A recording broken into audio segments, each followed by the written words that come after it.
The fifth flight is a flight of rosé. As you know, rosé and champagne can be made in one of two ways. You can macerate it, so just take red grapes, most usually Pinot Noir, and make a Sagné. It's not really the same thing as a Sagné in the rest of the wine world, but that's what they call it in Champagne. But that's more difficult to control. You don't get as much consistency. So most people simply blend red wine into white champagne to make rosé. And in fact, all four of the rosés that we have today are made by blending. So made by the addition of red wine.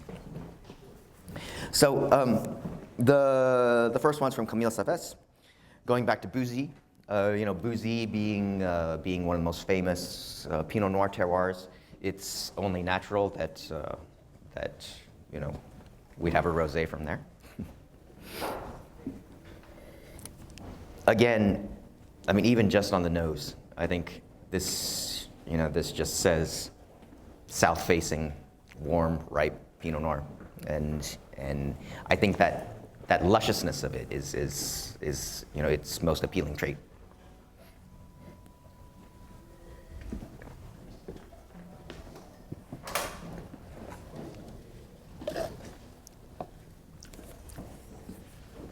Bouzy, in fact, is really well known for red wine, and it has been for centuries.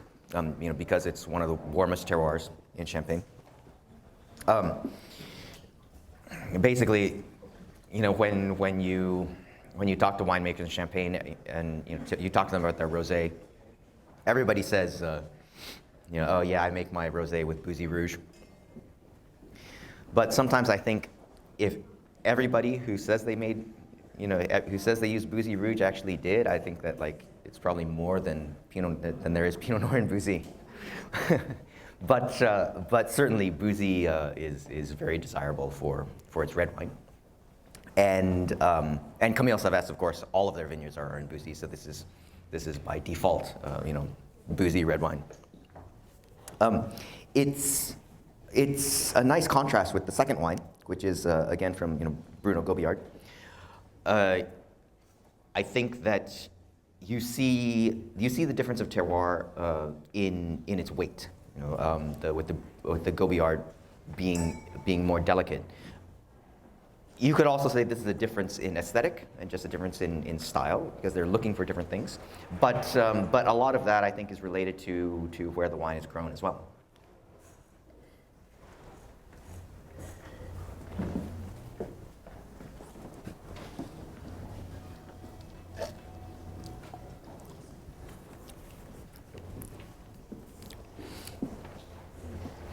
The thing I really like about this Gobillard is that saltiness on the finish. You get that chalk really comes through, even underneath all of this red fruit and all this aroma. You get that sense of minerality. We were talking before about 2008 and 2008 being this fantastic vintage. So we're lucky to have two rosés from 2008. I think 08 is the type of vintage that made really great rosé too, because of its warmth.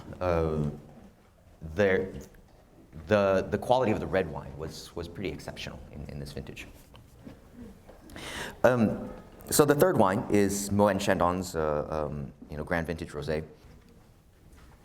I don't know. I guess I'd like to just make a personal plug for Moët Chandon right now. I think that Moët sometimes gets a lot of flack because they're the largest, they're the largest producer in Champagne. But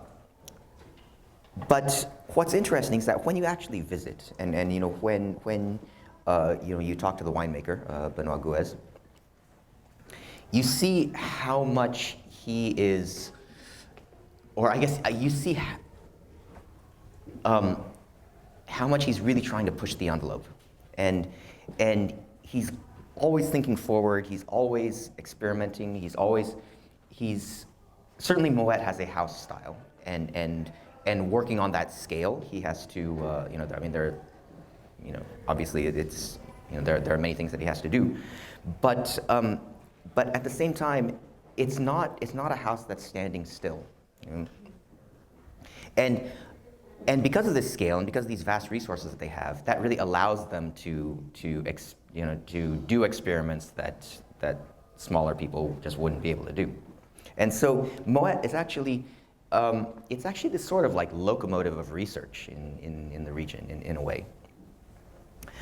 So in terms of rosé, they've been, probably over the last, I don't know, like 10 years or so, they've been trying to refine their red wine making, and trying to increase the finesse of their rosé. So with both Moët Chandon and Dom Perignon, which we'll taste later, their current thinking now is to try and make a lighter red wine. So looking for aroma and looking for intensity of flavor, but without tannin and without body. And so deliberately making a lighter red wine, but using more of it. So for a lot of rosés and champagne, there can be as little as like 5% of red wine. I don't know how much is in the Gobillard, but it's pretty low. The Saves, I think, is something like 10% or 12%. In this Moet Chandon, there's actually 20% of red wine in here. So, but you don't feel, it's not tannic, it's not it's not heavy, but so you see the lightness of this red wine that they're that they're trying to make.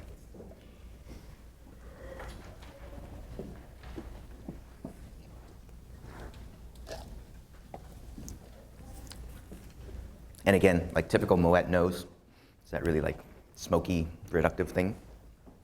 But I think that contrasts really nicely with this red fruit, this kind of brambly fruit.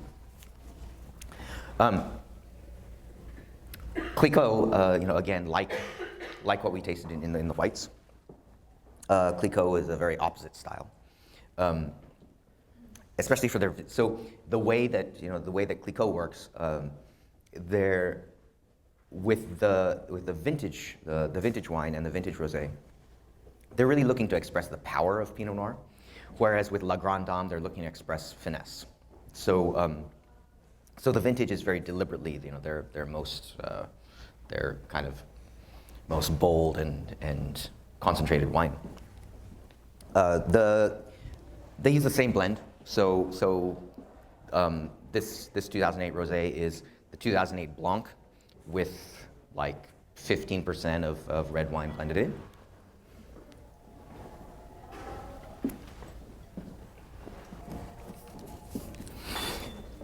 But here, you can see how the aesthetic of the red wine is different, right? So here you actually do feel a little bit of tannin, and you do feel that red wine on the back of the palate, and that's something that Clicquot's winemaker, Dominique de Mariel, is really looking for. That red wine provides a structural element as well as color and flavor.